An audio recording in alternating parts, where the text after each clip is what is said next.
வணக்கம் நேயர்களே, விவாத நேரம் நிகழ்ச்சிக்கு உங்களை அன்புடன் வரவேற்கிறோம். இன்று நாம் விவாதிக்கக்கூடிய தலைப்பானது அதிரடியாக கைது செய்யப்பட்ட அரவிந்த் கெஜ்ரிவால், மீண்டும் 2G வழக்கை கையில் எடுத்த மத்திய அரசு, தேர்தல் நேரத்தில் எதிர்க்கட்சிகளுக்கு நெருக்கடியா, ஆட்டம் காட்டும் பிஜேபி, நிதானத்தில் இந்தியா கூட்டணி என்ற தலைப்பில் தான் நாம் இன்று விவாதிக்க இருக்கிறோம். அரவிந்த் கெஜ்ரிவால் அவர்களுக்கு 9 முறை சம்மன் அனுப்பப்பட்டது. அவர் அதில் ஆஜராகவில்லை. அதன் தொடர்ச்சியாக ஏற்கனவே சில நாட்களுக்கு முன்பே கைது செய்யப்படுவார் என்று சொல்லப்பட்டது. ஆனால் நேற்று இரவு அவர் கைது செய்யப்பட்டார். கைது செய்யப்பட்டு அமலாக்கத்துறையினரால் கைது செய்யப்பட்டு இப்போ விசாரணை வளையத்தில் இருக்கிறார். இந்த சூழ்நிலையில் பல இடங்களிலும் இந்தியா கூட்டணி சார்பாக போராட்டங்கள் நடைபெற்றது. தமிழகத்திலும் கூட தயாநிதி மாறன் அவர்கள் தலைமையில் இன்று ஆர்ப்பாட்டம் நடைபெற்றது. திமுகவினர் பலரும் அதில் கலந்து கொண்டதை நம்மால் பார்க்க முடிந்தது. ஏற்கனவே சத்யேந்தர் ஜெயின், மணீஷ் சிசோடியா, சஞ்சய் சிங் போன்றவர்கள் கைது செய்யப்பட்டிருந்த நிலையில் அரவிந்த் கெஜ்ரிவால் அவர்களும் இந்த வழக்கில் சம்பந்தப்பட்டிருக்கிறார். அதாவது கலால் துறையில் ஏற்பட்ட அந்த பண பேரத்தில் அவருக்கும் பங்கு இருக்கிறது. மதுபான கொள்கைக்காக செய்யப்பட்ட ஒப்பந்தத்தில் அவர் முறைகேடு செய்திருக்கிறார் என்று பல 100 கோடிகள் இதில் ஊழல் நடந்திருக்கலாம் என்ற ஒரு கேள்வியும் இருக்கிறது. அதன் தொடர்ச்சியாக அவர் கைது செய்யப்பட்டிருக்கிறார். அதே போன்று தெலங்கானாவிலும் அவர்களுடைய சந்திரசேகர அவர்களுடைய மகள் கைது செய்யப்பட்டிருக்கிறார், கவிதா அவர்கள். இதே போன்று பல்வேறு தொடர்பாக, அது மட்டும் அல்லாமல் இப்பொழுது 2G வழக்கையும் மீண்டும் கையில் எடுத்திருக்கிறார்கள். நமக்கு ஏற்கனவே தெரியும், 2G வழக்கில் தீர்ப்பு வந்து அனைவரும் விடுதலை செய்யப்பட்டனர். அதன் பிறகு 2018 மேல்முறையீடு செய்யப்பட்டது அமலாக்கத்துறையால். அந்த வழக்கும் தொடர்ந்து நடைபெற்று வந்த சூழ்நிலையில் இன்று காலை அளித்த தீர்ப்பில், நீதிபதி தீர்ப்பு அளித்ததில், இன்று தினேஷ்குமார் அவர்கள் அளித்த தீர்ப்பில் இந்த வழக்கை விசாரிக்கலாம் என்ற ஒரு தீர்ப்பு வந்திருக்கிறது. இவ்வாறாக தொடர்ந்து இந்தியா கூட்டணியில் இருக்கக்கூடிய தலைவர்களுக்கும் சரி, அதில் வேட்பாளர்களாக இருப்பவர்களுக்கும் நெருக்கடி அளிக்கிறதா என்று ஒரு கேள்வி அரசியல் நோக்கர்கள் மத்தியில் எழுந்திருக்கிறது. இதற்கு பிஜேபி என்ன பதில் சொல்ல இருக்கிறது? இது அரசியல் பழிவாங்கும் நடவடிக்கையா அல்லது தேர்தல் நேரத்தில் அவர்களோட யுக்தியாக பயன்படுத்துகிறார்களா என்ற பல்வேறு கேள்விகளும் இருக்கிறது. இது பற்றி தான் நாம் இன்று விவாதிக்க இருக்கிறோம். விவாதத்திற்கு செல்லும் முன் நமது விருந்தினர்களை வரவேற்போம். முதலாவதாக வலதுசாரி சிந்தனையாளர் திரு சாய் சுதாகர் அவர்களை வரவேற்போம். வணக்கம் சார். அரசியல் விமர்சகர் திரு தூத்துக்குடி செல்வம் அவர்களை வரவேற்போம். வணக்கம் சார். திரு சாய் சுதாகர் சார், சொல்லுங்கள் சார், என்ன இது பழிவாங்கும் நடவடிக்கையா? இது அப்பட்டமாக தெரியலையா சார்? இவ்வளோ நாள் இல்லாமல் இப்பொழுது அரவிந்த் கெஜ்ரிவால் அவர்களுடைய கைது, அதே போன்று தற்பொழுது 2G வழக்கை கையில் எடுத்திருப்பது, இது போன்ற விஷயங்கள், கவிதா அவர்கள் கைது, இது போன்ற பல்வேறு விஷயங்களுமே தொடர்ந்து இது பேசலாம் சார். நம்ம அதற்கு முன்னாடி நம்ம விருந்தினர்களை வரவேற்றுவிட்டு தொடர்ந்து பேசலாம். திமுக முன்னாள் சட்டமன்ற உறுப்பினர் திரு இள புகழேந்தி அவர்கள் இணையம் வழியாக நம்முடன் இணைகிறார். அவரை வரவேற்போம். வணக்கம் சார். வணக்கம். அடுத்ததாக ஆம் ஆத்மியின் தமிழக மாநில பொதுச் செயலாளர் திரு ஜோசப் ராஜா அவர்கள் இணைகிறார். வணக்கம் சார். அனைவருக்கும் வணக்கம். வணக்கம். தொடர்ந்து பேசுங்க சாய் சுதாகர் சார்.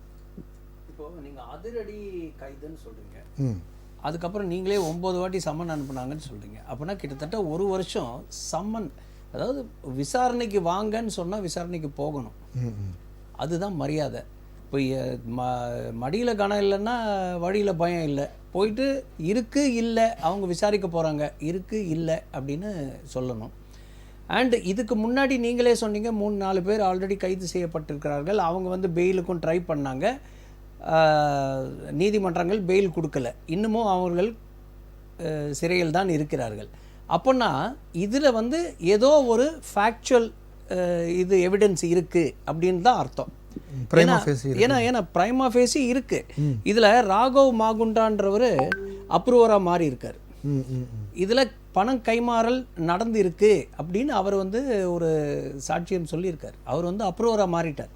ஓகே, இதில் கைதானவர்கள் அவர் ஒருத்தர், ஒரு 12-13 பேரை கைது பண்ணியிருக்காங்க இதன் தொடர்பாக. அதில் திருமதி கவிதாவும் ஒருத்தர், பிஆர்எஸ் ராவுடைய மகள், அவளுடைய மகள்.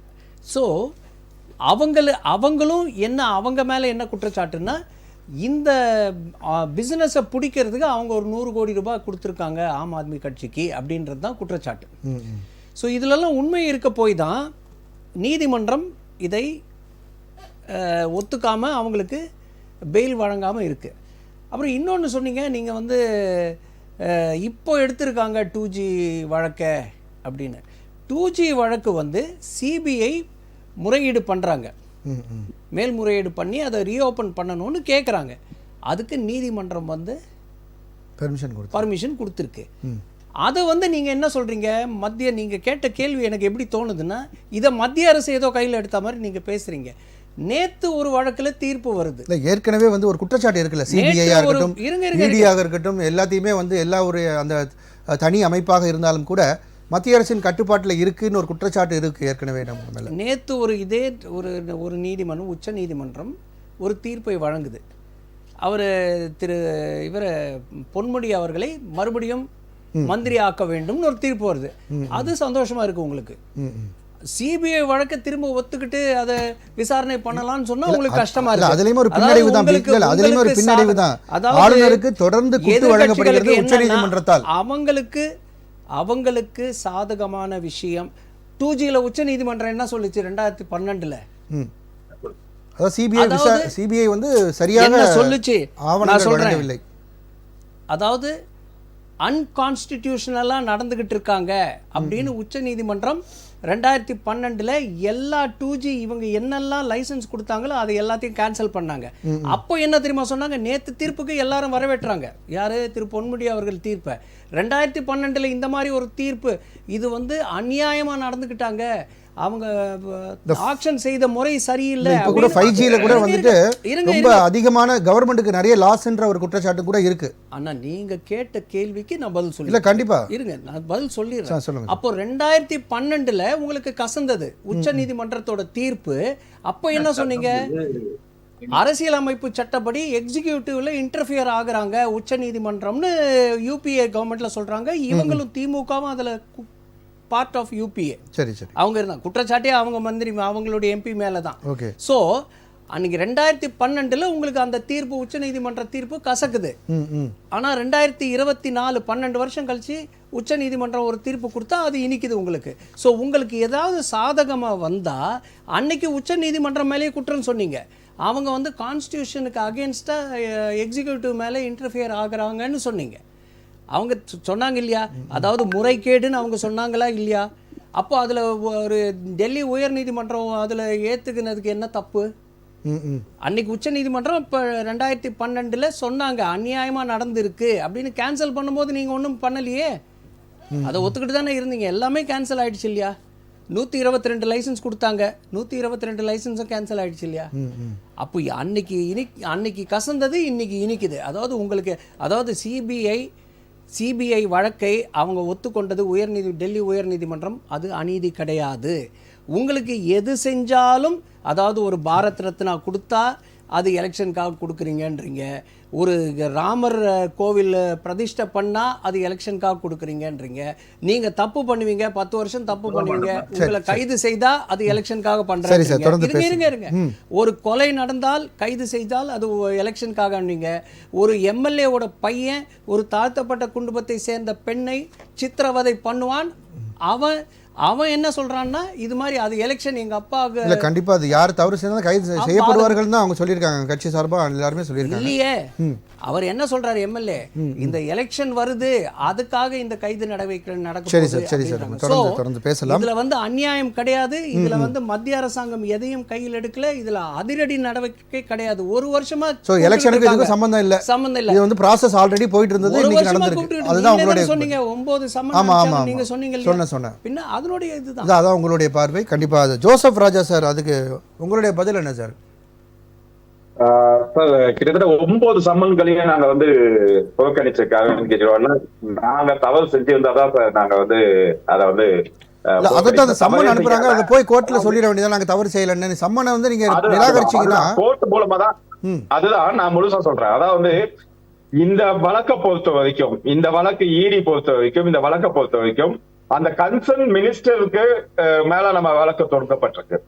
ஆனா முதலமைச்சர் கிட்ட இலாக்காவே கிடையாது. எந்த இலாக்காவும் இல்லாத முதலமைச்சர் தான் திரு அரவிந்த் கெஜ்ரிவால் அவர்கள். இதுல என்ன சொல்றாங்கன்னா, இந்த வழக்குல அவங்க இடி கொடுக்கக்கூடிய விஷயம் நம்ம கொஞ்சம் கவனிக்கணும். இடி கொடுக்க பணம் வந்து கைமா இருக்கு. அந்த பணம் ஆம் ஆத்மி கட்சியில எலெக்ஷனுக்காக செலவழிக்கப்பட்டிருக்கு. அதோட நிறுவனர் திரு அரவிந்த் கெஜ்ரிவால் அவர்கள் சொல்லிட்டு இதை ஆட் பண்ணிருக்காங்க.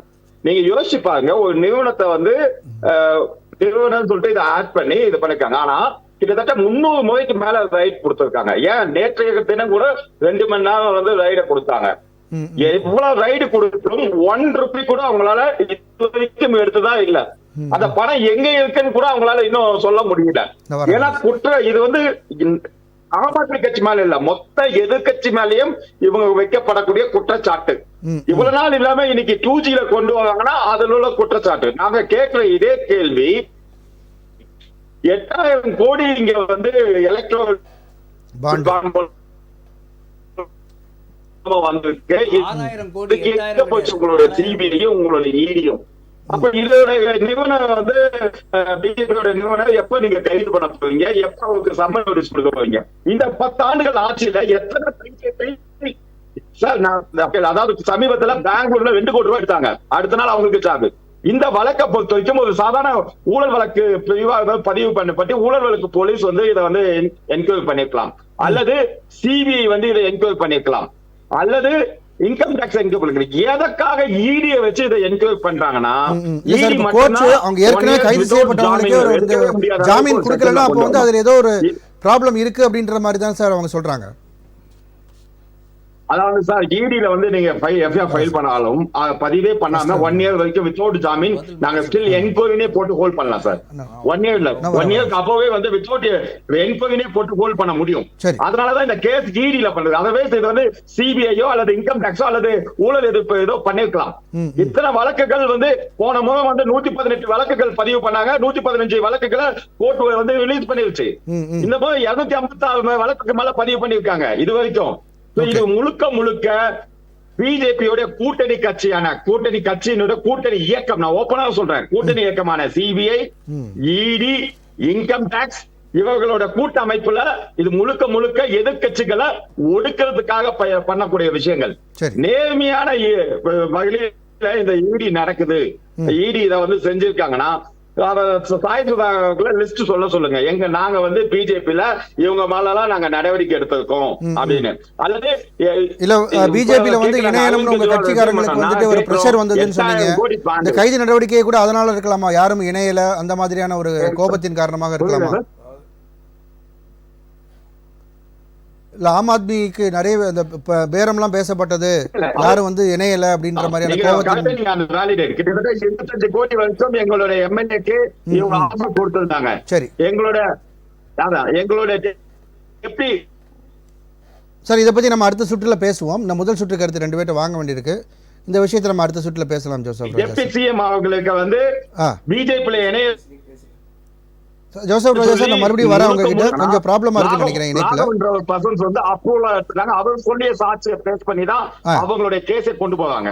மற்றபடி இதுக்கு எந்த விதமான ஆதாரங்களும் இதுவரைக்கும் அவங்க ப்ரொடியூஸ் பண்ணவில்லை, இனிமேல் ப்ரொடியூஸ் பண்ண முடியாது. சரி சரி சரி, முழுக்க பிஜேபியோட கால்புணர்ச்சி, அரசியல் இது பழிவாங்கும் நடவடிக்கை தான் உங்களுடைய கருத்தா இருக்கு. Right right right. Thoothukudi Selvam sir, இது நாட்டு மக்களுக்கு மிக தெளிவா தெரியும். சரி சார், தொடர்ந்து தூத்துக்குடி செல்வம் சார். அதாவது நீங்க போன வாரம் வரைக்கும் வந்து மதிமுக சார்பாக நம்ம பேசியிருந்தீங்க. இப்போ அதுலேருந்து விலகி இப்போ பாரதிய ஜனதாவில் ஐக்கியமாகி அது சார்பாக பேச வந்திருக்கீங்க.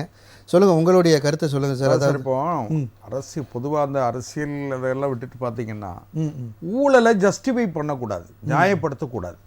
இப்போது அரவிந்த் கெஜ்ரிவாலாக இருக்கட்டும், யாராக இருக்கட்டும், அது ஹேமந்த் சோரனாக இருக்கட்டும், செந்தில் பாலாஜியாக இருக்கட்டும், யாராக இருக்கட்டும், ஊழல் வந்து ஒழிக்கப்பட வேண்டிய ஒரு மிகப்பெரிய அபாயகரமான புற்றுநோய். அப்போ அரசியலில் ஊழல் ஒழிக்கிறதுக்கு ஊழல் குற்றச்சாட்டு இப்போ ஒன்று அவர் பெரியசாக ஒருத்தட்ட கன்ஃபெஷன் வாங்கினாங்க, அந்த கன்ஃபெஷன் தான் சொல்கிறாங்க. கன்ஃபெஷனுங்கிறது 120B இன்றைக்கி இருக்கிற குற்ற வழக்கில், குற்றவியல் வழக்கில் 120B கான்ஸ்பிரசி, கிரிமினல் கான்ஸ்பிரசியில், சதி வழக்கில், சதியில் பங்கு இருக்குன்னு ஒருத்தர் சொன்னாலே நாம் அரெஸ்ட் பண்ணிடுறோம். அதில் ஒன்று, ஒரு விஓஓவுக்கு கொடுக்கறதுக்கு 2000 ரூபா வாங்கினேன்னு சொல்லி தலையாரிட்டு பிடிச்சி 2000 ரூபா பிடிச்சிட்டா விஓவும் அரெஸ்ட்டு, தலையாரி அரெஸ்ட்டு. வெறும் 2000 ரூபாய்க்கு, வெறும் 2000 ரூபா ஊழல் பண்ண ஒருத்தரை 4 வருஷம் தண்டிக்கிறாங்க. அப்போ ஊழலை நியாயப்படுத்துறதுல எந்த வகையிலும் நியாயம் கிடையாது. ஒன்று. ரெண்டாவது, இந்த 2G வழக்கு இருக்கு பாருங்க. நான் இன்னும் கூட ஒரு செய்திக்குள்ளே போயிடுறேன். இதுவரை உயர்நீதிமன்றங்கள், உச்ச நீதிமன்றங்கள் எல்லாமே, அது மணிஷ் சிசோடியாவாக இருக்கட்டும், சஞ்சய் சிங்காக இருக்கட்டும், யாருக்காக இருக்கட்டும், இதுவரைக்கும் அவங்களுக்கு பிணையே கொடுக்கல. அப்போ நீதிமன்றங்கள் பிணை கொடுக்கலங்கிறதுனால அந்த வழக்கினுடைய தன்மை, அந்த கடினமான தன்மை அந்த வழக்கில் வந்து இருக்கிற பிரேமா பேசி அல்லது மெட்டீரியல் எவிடன்ஸ் எவ்வளவு அழுத்தமாக இருக்குங்கிறத வந்து முதல்ல நம்ம புரிஞ்சுக்கிடணும். ஒன்று, இப்போ சமீபத்தில் பிஆர்எஸ் கட்சியை சார்ந்த கவிதா அவர்கள் தெலுங்கானா ராஷ்டிரிய சமிதி, அதாவது பாரத் ராஷ்டிரிய சமிதி கட்சியோட அவர் முன்னாள் முதலமைச்சர் சந்திரசேகர் ராவுடைய மகள், அவங்க நாடாளுமன்ற உறுப்பினராக, நாடாளுமன்ற மாநிலங்களவை உறுப்பினரும் கூட, அவங்கள கைது பண்ணியிருக்காங்க. அப்போ பிரேமா பேசி கேஸே இல்லாமல் வந்து ஒருத்தர் யாரும் கைது பண்ணிட முடியாது. இன்னொரு விஷயம், நம்ம தமிழ்நாட்டில் செந்தில் பாலாஜி அவர்கள் 243 நாட்கள் எந்த துறையும் இல்லாமல், எது போர்ட்போலியோ இல்லாமல் 243 நாள் ஒரு அமைச்சர் சிறையில் இருந்தது ஜனநாயகத்துக்கு அவமானமா இல்லையா? 1,60,000 ரூபாய் சம்பளம், உதவியாளர்கள், சலுகைகள் எல்லாம் இருக்கு. கேபினெட் மீட்டிங்கோட கேபினெட்டுடைய அந்த அஜெண்டா அவருக்கு போகும். யாரு? நீதிமன்றத்தில் சிறைத்துறை வழியா போய் அவர் கையெழுத்து போடுவாரு. கேபினெட் மீட்டிங்ல அப்ரூவல் ஆகிற அந்த அஜெண்டா இருக்கு, அது போகும். எடுத்தது பிறகு கூட ஜாமீன் கிடைக்கல. அப்ப நீங்க இது அவர் அமைச்சரா நீடிச்சது எவ்வளவு பெரிய ஜனநாயகத்துக்கு மிகப்பெரிய. இன்னைக்கு பொன்முடிக்காக ஆஹா ஓஹோன்னு குதிக்கிற திமுகவா இருக்கட்டும் அல்லது மற்ற கட்சிகளாக இருக்கட்டும், அது பொன்முடி வழக்கில் வந்து கவர்னர் வந்து பதவி ஏற்கிறதுக்கு மறுத்துட்டாருங்கிறதுக்காக அதை பெரிய அளவில் குற்றச்சாட்டு வைக்கக்கூடிய இவங்கெல்லாம் அவருக்கு ஒரு இதுதானே சார் இல்ல. நான் அதுலயும் கூட நான் ஒண்ணே சொல்றேன், சென்டென்ஸ் வேற, கன்விக்ஷன் வேற. நான் ஒரு நீதிமன்றத்தில் வழக்காடக்கூடியவன், அதனால ஒரு நீதிமன்றத்தை, அதாவது நீதிபதிகள் நான் குறை சொல்ல விரும்பல. இப்போ சமீப நாட்கள்ல மெரிட் ஆஃப் த கேசஸ் அப்படிங்கிறத விட மூட் ஆஃப் த ஜட்ஜஸ்ங்கிற அளவுக்கு சில நீதிமன்றங்கள் அப்படி இருக்கு. அதனால அதை வந்து என்ன பண்ணணும், ரிவிஷனுக்கு போகணும், அப்பீலுக்கு போகணும், அது நடக்கும், முறையா நடக்கும். அதனால இதை ஒன்னையும் நியாயப்படுத்தி ஊழல் யார் செய்தாலும் தவறு. ஜெயலலிதா அம்மாவுக்கு நீங்க என்ன பண்ணீங்க? எத்தனை அப்பீல் போட்டீங்க? எது கோர்ட் டிரான்ஸ்ஃபர் ஓபி, அதாவது மாநிலம் விட்டு மாநிலத்தில் விசாரிக்கணும்னு சொல்லி எத்தனை முறை நீங்க போட்டீங்க? அதே அன்றைய திமுக பொதுச் செயலாளர் மரியாதைக்குரிய அன்பழகன் அவர்கள் பேர்ல நீங்க எத்தனை பெட்டிஷன், RS பாரதி பேர்ல எத்தனை பெட்டிஷன் போட்டீங்க? அன்னைக்கெல்லாம் நீங்க சரியா நீதி பரிபாலனம் இருந்தா நீங்க நினைச்ச நீங்க செந்தில் பாலாஜிய குற்ற வழக்கில், இப்போ ஒரு உதாரணத்துக்கு 50 ரூபாய் லஞ்சம் வாங்கின ஒருவர் கையோட பிடிச்சு, லஞ்ச ஒழிப்புத்துறை பிடிச்சு சிறையில் வச்சுட்டா 48 மணி நேரம் சிறையில் ஒருவர் இருந்தால் அவருடைய பதவியை சஸ்பெண்ட் பண்ணிடுவாங்க, அவரை பதவியை இடைநீக்கம் பண்ணுவாங்க. ஆனா 243 நாள் ஒரு வழக்கில், ஊழல் வழக்கில், லஞ்ச வழக்கில், ஊழல் வழக்கில் குற்றஞ்சாட்டப்பட்ட ஒருவர் ஒரு அமைச்சராகவே நீடித்தார் என்றால் இது ஜனநாயகத்துக்கு மிகப்பெரிய அவமானம். ஜனநாயகம் வந்து ஜனநாயகத்தை பற்றி பேசுவதற்கு திராவிட முன்னேற்ற கழக நண்பர்களுக்கு அது என்னை பொறுத்தவரைக்கும் அவருக்கு தார்மீக உரிமை இல்லைன்னு நினைக்கிறேன். இன்னொன்னு, ரெண்டாவது 2G வழக்கை பொறுத்த வரைக்கும் இப்ப பெர்மிஷன் பெட்டிஷனை வந்து அலோவ் பண்ணிருக்காங்க ஹைகோர்ட். இன்னும் ட்ரையல் நடக்கும், ட்ரையல் நடக்கட்டுமே. பெர்மிஷன் பெட்டிஷன் அலோவ் பண்ணது இதுக்கும் பாரதிய ஜனதா கட்சிக்கும் ஒண்ணுக்கு ஒண்ணு முடிச்சு போட்டீங்கன்னா அது நிச்சயமா வந்து அரசியல்ல ஒரு முதிர்ச்சியான வாதம் கிடையாது. கண்டிப்பா சார். இளப்புகழேந்தி சார், உங்களுடைய பார்வை என்ன சார்? இப்போ அரவிந்த் கெஜ்ரிவால் அவர்கள் கைது, 2G வழக்கு இப்போ கையில் எடுத்திருக்கிறது, இது போன்ற விஷயங்களை நீங்க எப்படி பாக்குறீங்க? எப்படி பார்க்கிறோம்னா, ஒன்னு அடிப்படையில நம்ம புரிஞ்சுக்கணும். இப்ப நடந்துகிட்டு இருக்கிறது எல்லா இடங்களிலுமே ஒவ்வொரு இயக்கமும் ஒரு கட்சியும் கேண்டிடேட்ஸ் அனௌன்ஸ் பண்ணிட்டு இருக்காங்க, யார் யார் எங்க நிக்கிறாங்கன்னு சொல்லி. தேர்தல் விதிமுறைகள் வந்து எத்தனை நாள் ஆச்சு. இப்ப நடந்து கொண்டு இருக்கின்ற இந்திய துணைக்கண்டத்தினுடைய அடிப்படையான சூழ்நிலையே மாறி இருக்கிற வேளையில், இந்தியா முழுக்கவும் கோட் ஆஃப் கான்டக்ட் இருக்கிற நேரத்துல இவ்வளோ நாள் இந்த அமலாக்க பிரிவு என்பது ஒண்ணு தெரியுங்களா? இந்த வழக்கு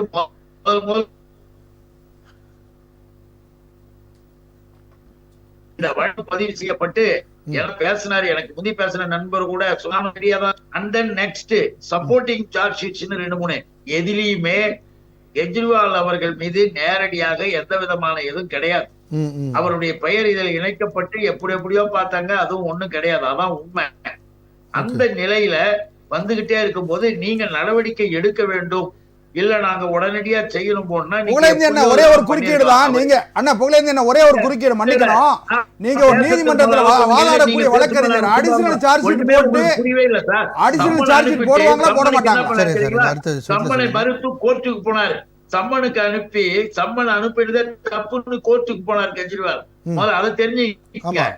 அது தெரிஞ்சு அந்த வழக்கு இப்ப என்ன தெரியுமா சட்டப்படி பேசணும்னா அவர் கைது ஒரு வழக்கு போனார். இன்னொன்று சம்மன் அனுப்பியதுக்கு எதிர்த்து இன்னைக்கு pending April 22 hearing coming April 22 அதுக்கு அமலாக்கத்துறை பதில் கொடுக்கணும் அப்படின்னு நோட்டீஸ் கொடுத்திருக்கு கோர்ட்டு.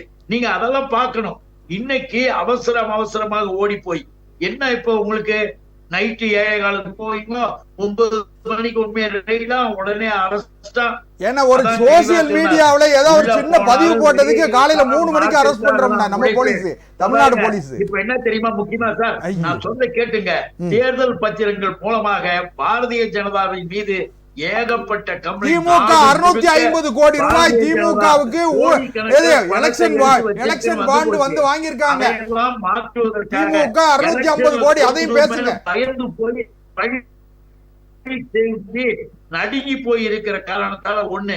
ரெண்டாவது, ஆம் ஆத்மி கெஜ்ரிவால் அவர்கள் டெல்லி பட்டினத்துல இருந்து மிக அழகாக அரசியல் செய்து கொண்டிருக்கும் போது இவங்க என்ன நினைச்சாங்க, எலக்ட்ரல் பாண்ட் பத்தி திமுக பேசக்கூடாதுன்னு 650 கோடி ரூபாய் எலக்ட்ரல் பாண்ட்ல திமுக வசூல் பண்ணிருக்காங்க. சொல்லுங்க. மிக தெளிவாக டெல்லியிலும் சரி பஞ்சாபிலும் சரி அந்த தேர்தல் கூட்டணி பஞ்சாபிலும் டெல்லியிலும் பேசி முடிச்சு மிக தெளிவாக அமைஞ்ச உடனே வர இருக்கிற தேர்தலை இந்திய கூட்டணி மிக சிறப்பாக சந்திக்க போகிறது என்றவுடன் ஒரு பயம் வந்ததா, ஒரு வெறியோடு நோக்கத்தோடு இரவோடு இரவாக ஒரு முதலமைச்சர் தானே அவர் என்ன ஓடி போயிட போறாரா எங்காவது போயிட போறாரா? ஒண்ணு கிடையாது. அவரை போய் இரவோடு இரவு கைது செய்யக்கூடாதுன்னு அப்பீல் பண்ணிருந்தாரு. அதெல்லாம் கோர்ட் தள்ளுபடி பண்ணதுனால உடனே போய் கைது பண்றாங்க. சொல்லணும், ஜனங்க மத்தியில பிரச்சாரத்தை தவறாக செய்து கொண்டு போவதற்காக இப்ப இந்த கோர்ட்டோட நடவடிக்கைகள் இதுல பிஜேபி மேல நம்ம எப்படி சார் குற்றம் சுமத்த முடியும்? தூத்துக்குடி செல்வம் சார் கேக்குறாங்க. சார் நான் பேசுறது கேக்குதா புகழேந்தி சார்? என்ன விசாரிச்சு என்ன கேட்டீங்க, என்ன உங்களுடைய விசாரணை என்ன வந்தது சார்? முதல்ல தெளிவாக வழக்கு சம்பந்தமாக எல்லாத்தையும் தெரிஞ்சு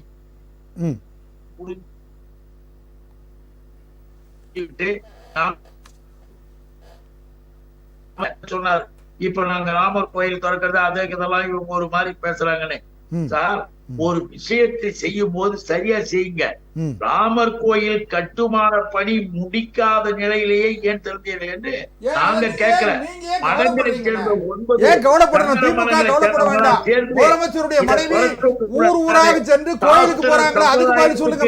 விரோதமான செயலாக ராமர் கோயிலை திறந்திருக்கிறது தப்பு அப்படின்னு நாங்க இல்ல, அங்க இருக்கக்கூடிய சாஸ்திரவாதிகளே சொல்லி தடுத்தாங்க. தேர்தலுக்காக மக்களை ஏமாற்றுவதற்காக நீங்க அதை செஞ்சீங்கன்னு உலகமே சொல்லிக்கிட்டு இருக்கும் போது என்னமோ திமுக மேல போய் பழி போறீங்களே. திராவிட முன்னேற்ற கழகம் மிக தெளிவாக இந்த தேர்தலை இந்திய கூட்டணி, அதனால்தான் சொன்னார் ஜனநாயகத்தை பாதுகாக்க தேர்தல் இருக்கு. அமலாக்கத்துறை, சிபிஐ, வருமான வரித்துறை எல்லாத்தையும் விட்டு எல்லா எதிர்கட்சி தலைவர்களையும் போயிருது அவங்க மேல ஆக்ஷன் எடுக்க பாக்குறது. சார், இது கோர்ட் நீங்க பேசுறது கேக்குதா புகழேந்தி சார்? அதனுடைய விளைவு என்ன புகழேந்தி சார்? நான் பேசுறது கேக்குதா சார்? புகழேந்தி சார் ஒரு நிமிஷம், நான் பேசுறது கேக்குதா உங்களுக்கு? சட்டப்படியாக நிரூபிக்கக்கூடிய அளவுல எதுவுமே கிடையாது. இந்த இப்ப நம்ம பேசிட்டு இருக்கிறோமே 2G பத்திலாம் சொன்னீங்க. 2G எப்ப நடந்தது? நான் ஒண்ணு சொல்லட்டுமா? அந்த ஜட்ஜ்மெண்ட், அந்த 2G வழக்கு நடந்துட்டு இருக்கும் போது, என்கொயரி நடக்கும் போது நானே நேர்ல கூட டெல்லிக்கு போய் அந்த வழக்கு மன்றத்துக்கு போயிட்டு வந்தவன்ற முறையில சொல்றேன். அதுல எந்த விதமான லீகல் ஆஸ்பெக்ட்ஸும் தெளிவாக ஆனா கொடுத்த லைசென்ஸ் எல்லாம் கேன்சல் ஆயிடுச்சு. அப்ப பிரச்சனை இருக்குன்னு தானே சொல்றாங்க சார். ஜட்ஜ்மெண்ட்லயே இவங்க எடுத்து சொல்லி தேர்தல் இப்ப வர நேரத்துல 2G எடுத்திருக்காங்க. பேப்பர்ல பேர் வர அண்ணா இந்த 3 ஆமா. டேப் பத்திரிகையில பொய்ன்னு வருமா? சொல்லுங்க அண்ணா. திமுக 3 டேப் ஆனா ஜாபர் ஒண்ணு சேட்டும் சொல்றோம். டிஆர் பாலும் அந்த பேசுனது, வழக்குகளில் ஜாபர் எந்த சேட்டும் விதமான ஆராசாவும் பேசுனது, ஜாபர் சேட்டும் ஒண்ணுமே கனிமொழியும் கிடையாது. பேசுனது, ஒண்ணுமே அந்த டேப் இல்லாத பொய்ன்னு சொல்லுங்க அண்ணா. ஊழல்களை ஒரு defamation திரட்சி case போடுங்க. நீராரடியா. நீராரடியா case டேப் இருக்கு. நீங்கள் தயவு செய்து அமைதியா ஜாபர் இருங்க. சேட்டும் கனிமொழியும் பேசின டேப் இருக்கு. சிஏஜி மூலமாக 7.5 லட்சம் கோடி ஊழல்னு சொல்லி இருக்கிறது உங்க பிஜேபிய. சரி சரி இல்ல சார் இல்ல இப்போ அந்த கேஸ்லயே வந்துட்டு கன்விக்ஷன் வந்து இது பண்ண தீர்ப்பு வரும்போது சார் நான் பேசுறது கேக்குதா? ஊழல் ஊழல் புகழேந்தி சார். திமுக மேல பழியை போடுவதால் ஒண்ணும் இல்ல. இந்த கூட்டணி ஆம் ஆத்மியெல்லாம் வெற்றி பெறும். சரி சரி. இது வெற்றி பெறுவதை தாங்கிக் கொள்ள முடியாததுனால சோ இது வந்து பழிவாங்க நடவடிக்கை உங்களுடைய கருத்தாவும் இருக்கு. சரி ஓகே சார், நம்ம பேசலாம், தொடர்ந்து பேசலாம். போனது சொல்லுங்க சார், நீங்க குறுக்கிட விரும்புறீங்க சொல்லுங்க சார். குற்றம் இல்லை என்றானது. சொல்லுங்க சொல்லுங்க. இல்ல அவரு ஓகே சார், நான் பேசலாம். நம்ம சகோதரர் ஜோசப் ராஜா அழகா சொன்னாரு. அதாவது இந்த வாங்கப்பட்ட பணம் ஒத்துக்கிறாரு. இது வாங்கப்பட்ட பணம் கட்சியின் நிதிக்கு வந்து அந்த எலெக்ஷனுக்கு செலவு செய்யப்பட்டது. அந்த அப்படின்னு சார்ஜ் இருக்குன்னு சொல்றாரு, நடந்ததுன்றாரு. அவருக்கு அவர் வெறும் நிறுவனர் தான், அவருக்கும் இதுக்கும் சம்பந்தம் இல்லை. இதை வாங்கி செலவு பண்ணது வேற யாரோ கட்சி தான் செலவு பண்ணதுன்னு சொல்றாங்க. ஆனால் ஜோசப் ராஜாண்ணா நீங்க ஒன்று நிறுவனம் நடத்துறீங்க, உங்களுடைய அக்கௌண்ட்ஸ் மேனேஜர் தான் ஜிஎஸ்டி மற்ற இருங்க ஒரு நிமிஷம் நான் பேசி முடிக்கிறேன். டாக்ஸ் கட்டுறதுக்கு ஐடி கட்டுறதுக்கு இருங்க ஒரு நிமிஷம். உனக்கு கேட்காது, நான் பேசுறது கேட்காது, கொஞ்சம் இருங்க. ஓகே, இப்போ அந்த டாக்ஸ் எல்லாம் கட்டுறது அக்கௌண்ட்ஸ் மேனேஜர் அவருடைய நிறுவனத்தில். ஒரு உதாரணத்துக்கு சொல்கிறேன், அந்த டாக்ஸில் முறைகேடு கூட கிடையாது, அதில் தப்பு நடந்து போகுது. நிறுவனருக்கு சம்மன்ஸ் வருமா இல்லை அக்கௌண்ட்ஸ் மேனேஜருக்கு சம்மன்ஸ் வருமா? நிறுவனருக்கு தான் வரும். திரு ஜோசப் ராஜா அவர்களுக்கு தான் வரும். ஏன்னா நிறுவனர் தான் பதில் சொல்லணும், அவருடைய கம்பெனி, அவருடைய அலுவலகம். ரெண்டாவது, இப்போ இவர் திரு புகழேந்தி சொல்றாரு பயத்தின் காரணமாக இந்த மாதிரி செயல்கள்லாம் செய்யறாங்க. ஆனா ரொம்ப பயமா இருக்குது. ஏன் தெரியுமா? பாரதிய ஜனதா கட்சிக்கு ஒரு மிகப்பெரிய இலக்கை கொடுத்திருக்கிறார் பிரதம மந்திரி. அதாவது 415 தாண்ட வேண்டும் அப்படின்னு. அதை தாண்ட முடியுமா முடியாதான்ற பயம் கண்டிப்பா எல்லா பாஜக உறுப்பினருக்கும் இருக்கு. அந்த பயம்தான் இருக்கே ஒழிய உங்களுடைய அந்த i.in. கூட்டணியை சேர்த்து இல்லை. அந்த கூட்டணியை பார்த்து பயம் கிடையாது. அண்ட் இன்னொன்னு, இவர் சொல்றாரு டெல்லியிலும் உடன்பாடு இருக்கு, பஞ்சாப்லயும் உடன்பாடு இருக்கு. கிடையாது. பஞ்சாப்ல உடன்பாடு கிடையாதுன்னா இல்ல, பஞ்சாப்ல தனித்தனியா போட்டிட்டாலும் இந்தியா கூட்டணியில தான் இருக்காங்க, தனித்தனியா போட்டிடுறாங்க. அண்ட் இன்னொன்னு, எவ்வளவு பெரிய விஷயம் நடக்குதுன்னா, ராகுல் காந்திக்கு எதிர்த்துவமா சிபிஐல அவங்க ஜெனரல் செக்ரட்டரியோட மனைவி அங்க போட்டிடுறாங்க. புரியுதுங்களா? ஸோ அந்த அளவுக்கு அவங்க வந்து ஒற்றுமையா பரஸ்பரமா இருக்கிறாங்க. அந்த i.n. கூட்டணி இருக்குல்ல, அவ்வளோ ஒற்றுமையா இருக்காங்க. கண்டிப்பா பாஜக அதை பார்த்தா பயம்தான். அவங்க சொல்ற மாதிரி ஜோசப் ராஜா சார், நீங்க ஏன்னா இந்த மாதிரி ஒற்றுமையே பார்த்ததே கிடையாது பாஜக. சார் ஜோசப் ராஜா சார் இணைப்பில் இருக்கீங்களா? சொல்லுங்க சார். சொல்லுங்க சார். அதாவது இப்போ அதான் உங்க குற்றச்சாட்டுகள் வந்து நீங்களே வந்து கன்ஃபஸ் பண்ற மாதிரி அவர் சொல்றாரு. கன்ஃபஸ் பண்றது மட்டும் கிடையாது, நிறுவனர் மேல தான் குற்றச்சாட்டு வரும். சரி, அக்கவுண்டன்ட் மேல, அக்கவுண்ட்ஸ் மேனேஜர் மேல. நான் சொன்ன குற்றச்சாட்டுகளை வைத்திருக்காங்கன்றாங்க. போலியான குற்றச்சாட்டுகளை இது மேல வந்து வெறும் நிறுவனர் பண்ண முடியல. கடைசியில செலவு பண்ணிட்டேன்றது இது. இது வந்து குற்றச்சாட்டை வச்சுட்டு இருக்காங்க. அந்த குற்றச்சாட்டின் அடிப்படையில இவங்களுக்கு எதுக்குமே எவிடன்ஸ் கிடையாது. எதுக்குமே உங்களால இதே கேஸ் அடுத்த ஒரு வருஷத்துல ஆம் ஆத்மி கட்சி நிரபராதின்றத இதே கோர்ட் வந்து இதே மக்களை வந்து ரிலீஸ் பண்ணக்கூடிய நாட்களும் எப்ப 1,72,000 கோடி போச்சுனாங்க. கடைசியில அது ஒன்றுமே இல்லை அப்படின்னு சொல்லிட்டு எப்படி ஒரு தீர்ப்பு வந்ததோ அதே போல தீர்ப்பு இவங்களை வந்து எதிர்கட்சிகளை ஒடுக்கக்கூடிய விஷயமாக பொய்யான ஒரு தகவலை தான் கொடுத்திருக்காங்க. இடி செய்யக்கூடியது உலகத்துக்கே நல்லா தெரியும். அது முக்கியமா இந்திய மக்களுக்கு ரொம்ப நல்லா தெரியும். இன்னைக்கு இந்தியா முழுக்க வந்து எல்லா இடங்களையும் மக்கள் வந்து இவங்க வந்து உண்மையிலே சொன்னமான மறைமுகமா எங்களுக்கு நல்லதுதான் பண்ணியிருக்காங்கன்னு நினைக்கிறேன். ஏன்னா முழுக்க அனுதாப அலை வந்து மக்களுக்கு எங்களை நோக்கி வருது. இந்த பாசிச ஆட்சி, அடக்குமுறை ஆட்சி, ஒரு பழி வாங்கக்கூடிய வந்து இது மக்களுக்கு புரிதல் ரொம்ப அழகா வந்துகிட்டு இருக்கு. இவர்கள் ராம கோயிலை பத்தி பேசுறாங்க, ஆனா நாட்டுடைய வளர்ச்சியை பத்தி பேசல. இவர்கள் வந்து மணிப்பூரை பத்தி பேச தயங்குறாங்க, மணிப்பூரை பத்தி பேச பயப்படுறாங்க. எதிர்கட்சிகள் எல்லாம் இவர்களுடைய இவ்வளவு கேள்விகள் எங்களுக்கு கேட்கிறாங்களே, நான் கேட்கிறேன், இந்த 2 கேள்விக்கு மட்டும் கொடுக்க பதில் சொல்லுங்க. 8000 கோடி பாண்ட் வந்து இப்ப கொடுத்திருக்காங்க, எலக்ட்ரோல் பாண்ட். அது ஈடி வந்து தொடர்ந்து பேசலாம், ஒரு இடைவேளை எடுக்கணும். இடைவேளைக்கு பிறகு தொடர்ந்து பேசலாம். செல்வம் சார், அதாவது இயல்பாகவே இந்த நேரத்தில் வந்து கைதுகள் இது போன்ற வழக்குகள் எடுக்கும்போது எதிர்க்கட்சிகள் பேசுவது இயல்பு தானே சார்? இது இல்லை, இன்னொரு விஷயம் சார் இப்போ சொன்னாங்க, இழப்பு விடைன்னு சார் சொன்னால் நீங்கள் கேட்டிருப்பீங்க. கண்டிப்பாக பழி வாங்கும் நடவடிக்கைன்னு தான் சொல்கிறாங்க. இல்லை, அது அவங்க சொல்கிறாங்க. என்ஃபோர்ஸ்மெண்ட் டைரக்டரேட்டு இப்போ நீங்கள் இது மட்டும் இன்னொன்றும் கூட கேட்டீங்கன்னா, ஐ திங்க் 2011 இருக்குன்னு நினைக்கிறேன். தேர்தல் நேரத்தில் இன்னும் சொல்ல போனீங்கன்னா மாடல் கோட் ஆஃப் கான்டக்ட்லாம் வந்த பிறகு தேர்தல் கூட்டணிகள் சீட்ஸ் நெகோசியேஷன் நடந்துகிட்டு இருக்கும்போது மேலே ரைடு கீழே பேச்சுவார்த்தை. எங்கே திமுக ஆட்சியில் கலைஞர் தலைமையில் திமுக இருக்கும்போது மேலே ரைடு நடந்தது. யார்? மரியாதைக்குரிய தயாளம்மாள் அவர்களையே வந்து என்கொயரி பண்ணிக்கிட்டு இருந்தாங்க. கீழே ரைடு நடந்தது, மேலே ரைடு நடந்தது, கீழே வந்து ஆமாம். அதனால அது கேளுங்க, அது வந்து கொஞ்சம் பெருந்தன்மையாக கூட அந்த அம்மாவுடைய உடல்நிலையை கருதி அவங்க விட்டுட்டு போயிட்டாங்க. அது வேற, அது வழக்கு வந்து ட்ரையல் நடந்தது, முடிஞ்சது, இப்போ அப்பீலுக்கு வந்துருச்சு 2G கேஸ். அதே இது வந்து அன்னைக்கு இது எப்படி நீங்கள் வந்து எப்படி அதை ஜஸ்டிஃபை பண்ணீங்க, அதை அல்லது வந்து ஃபைட் பண்ணீங்க. அதனால் என்ஃபோர்ஸ்மெண்ட் டைரக்டரேட் ஆகட்டும், சிபிஐ ஆகட்டும், அவங்க இண்டிபெண்ட் பாடி.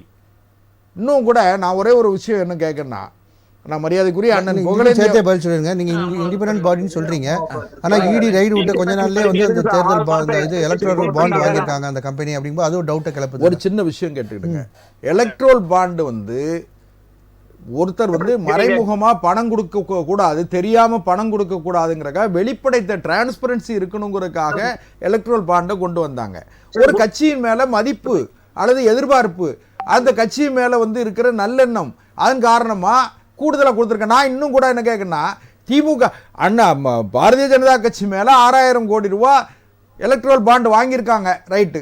திமுக 650 கோடி ரூபா வாங்கியிருக்காங்க. எது எலக்ட்ரோல் பாண்ட்? எப்போன்னா திமுக ரூலிங் வந்த பிறகு எலக்ட்ரோல் பாண்ட்ல ரூபா வாங்கியிருக்காங்க. அதை நீங்க எப்படி ஜஸ்டிஃபை பண்ண போறீங்க?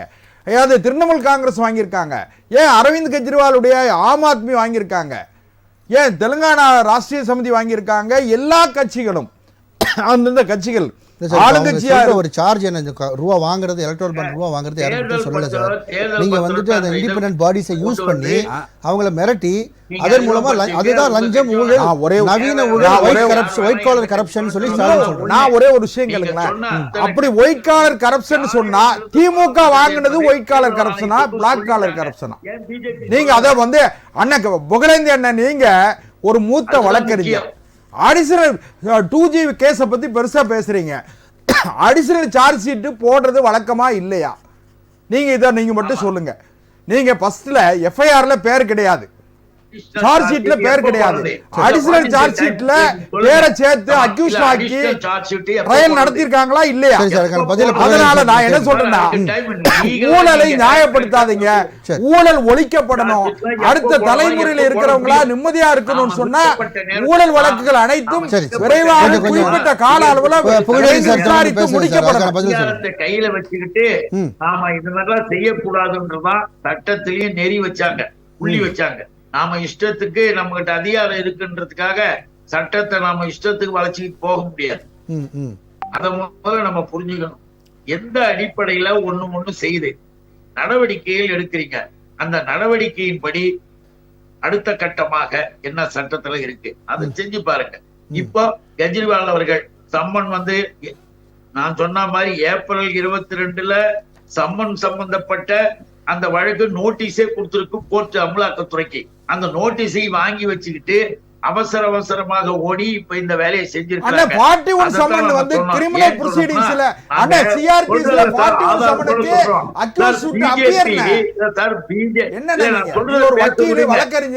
மூத்த வழக்கறிஞர் 41 சிஆர்பிசில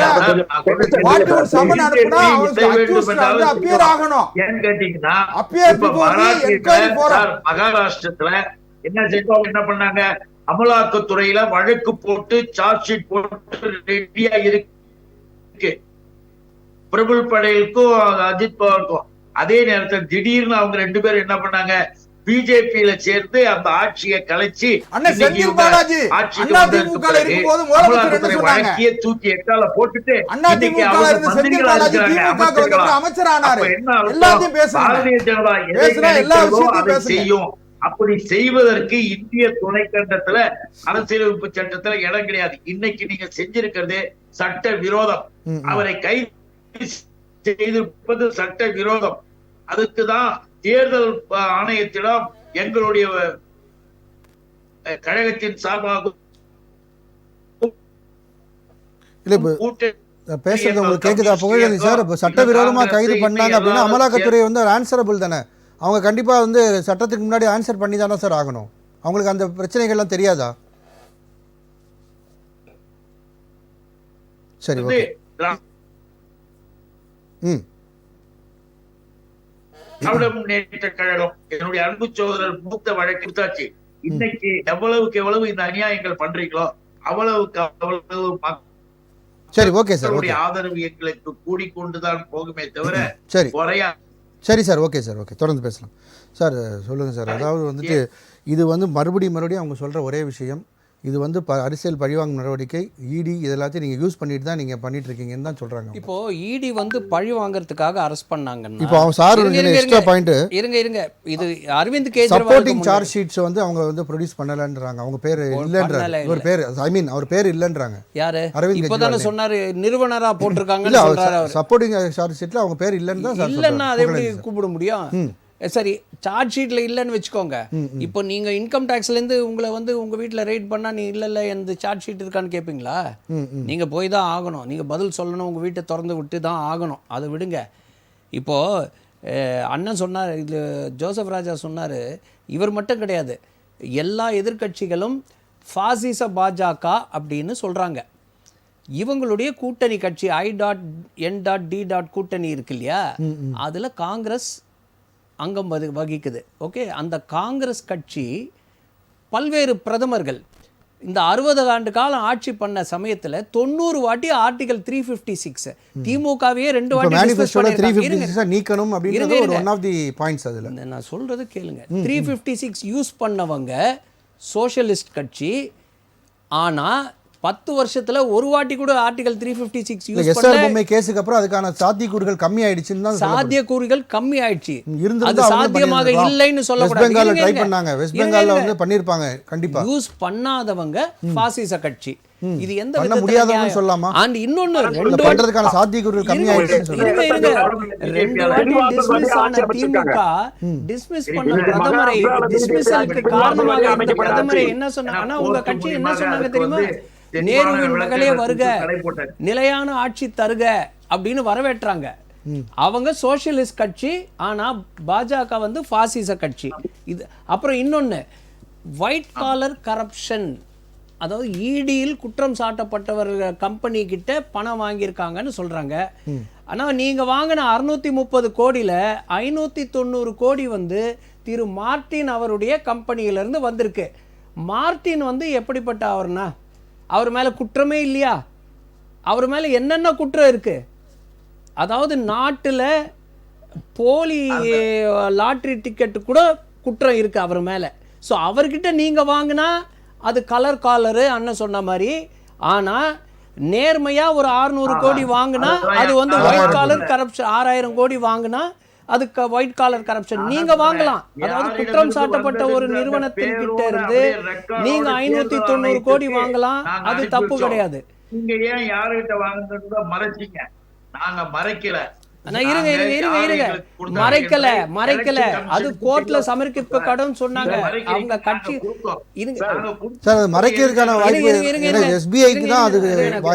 நீங்க குறுக்கிட்டீங்கன்னா எனக்கும் கேட்க மாட்டேன்னு உங்களுக்கு நான் முழுசா முடிச்சிடுறேன், நீங்க அப்புறம் பதில் சொல்லுங்க.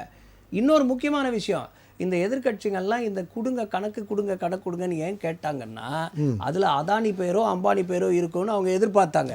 அது இல்லைன்னொடனே முதல் இல்லை, அது ஒன்றும் பெரிய பிரச்சனை இல்லை. இப்போ அதை விட பெரிய பிரச்சனை பாகிஸ்தான் கம்பெனியோட நேம் இருக்கு.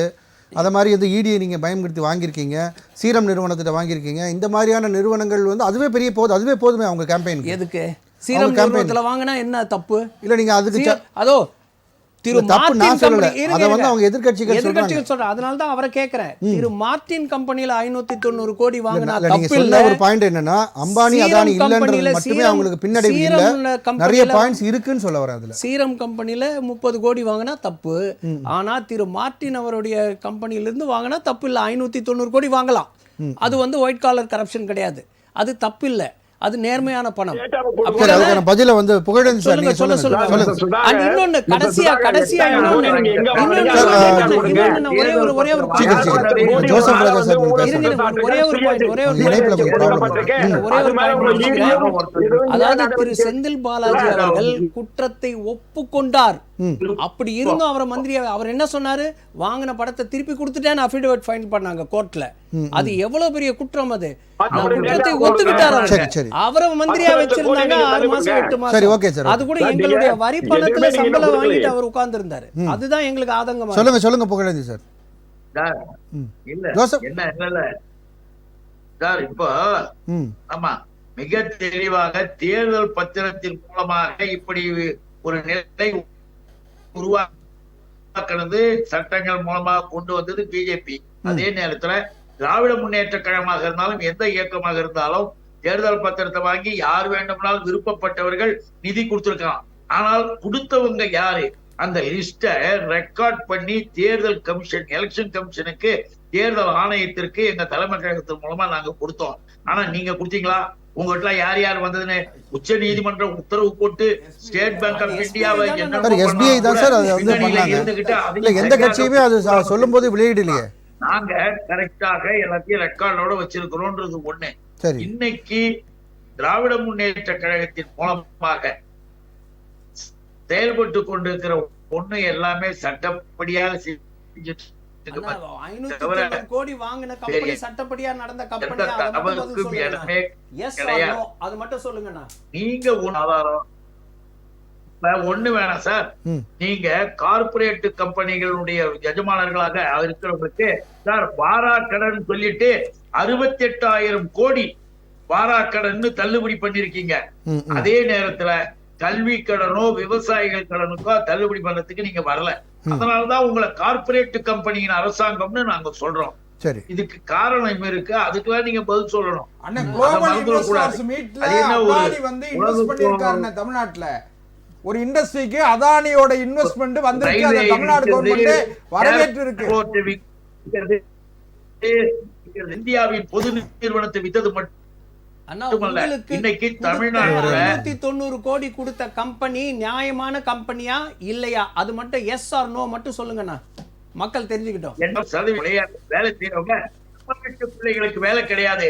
வட மாநிலத்துல இருக்கவங்களுக்கு எல்லாம் இங்க வேலை கொடுக்குறீங்களே, என்ன அர்த்தம் நம்ம கேட்டா, ஐயோ கேட்டீங்களே தப்பு அப்படின்னு எங்க மேல பாயறதா? நியாயமானதை உண்மையானதை அப்புறம் கொஞ்சம் பேசிட்டு சார். இல்ல பேசக்கூடாது, அப்படிலாம் பேசக்கூடாது, தப்பாச்சே. நீங்க சுற்று வரும்போது நீங்க பதில் சொல்லுங்க. உடனே குற்றஞ்சாட்டு இன்றைய நிலை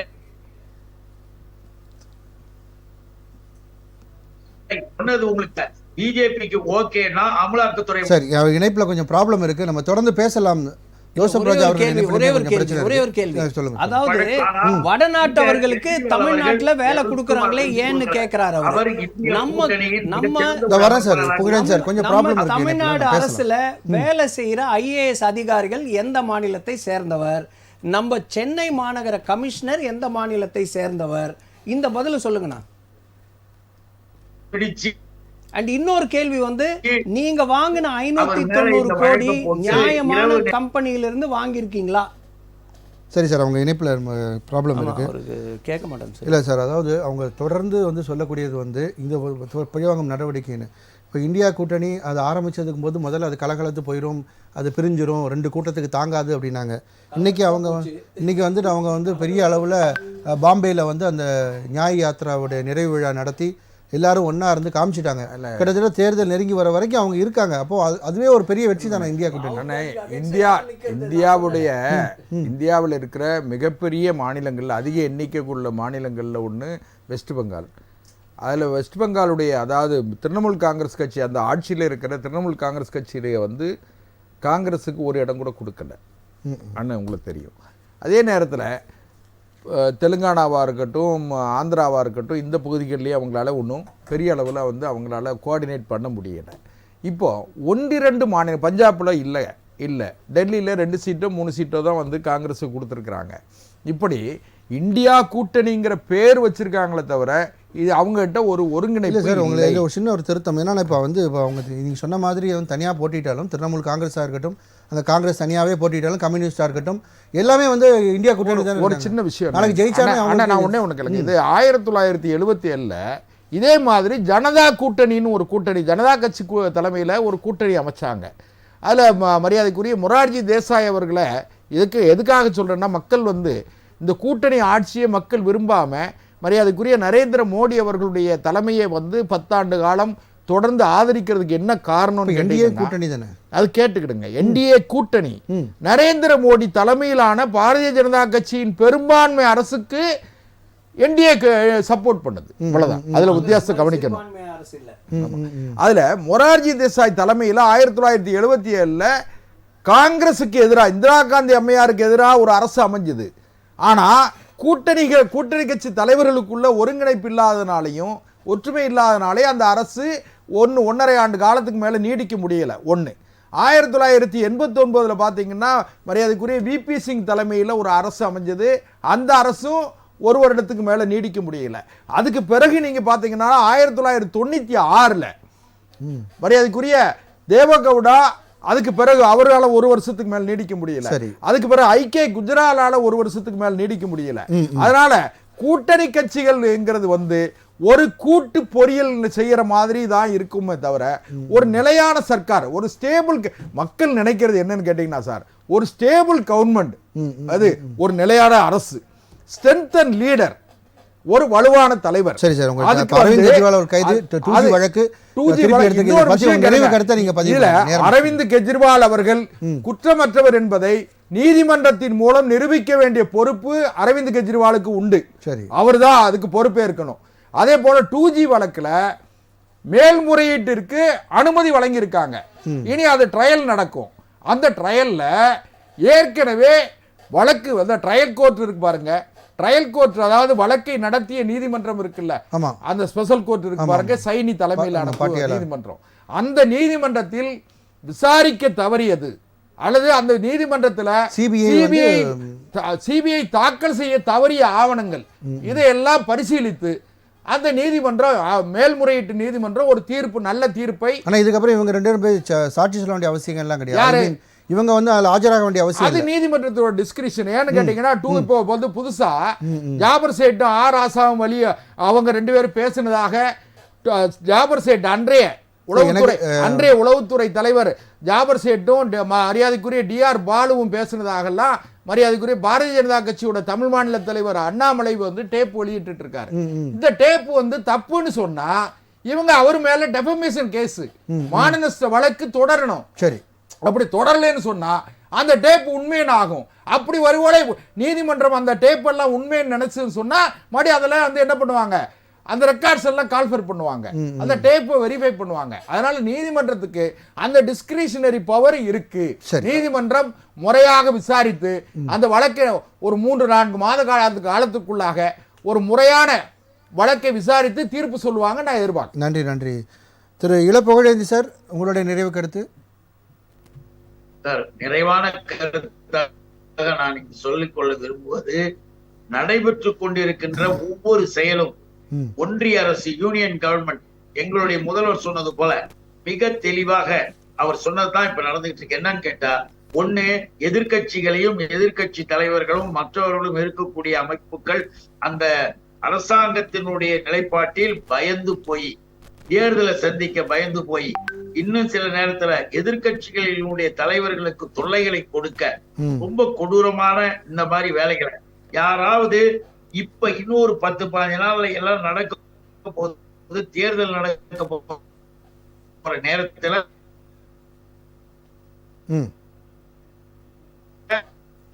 தேவையில்லாமல் கைது செய்வது செய்யக்கூட.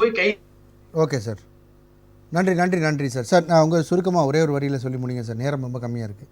நன்றி நன்றி. உங்கள் நிறைவு கருத்து சுருக்கமாக. அதாவது இவங்க வந்து எல்லாரும் அந்த 2Gயும் தப்பு, இதுவும் அரவிந்த் கெஜ்ரிவால் கைதும் தப்புன்றாரு.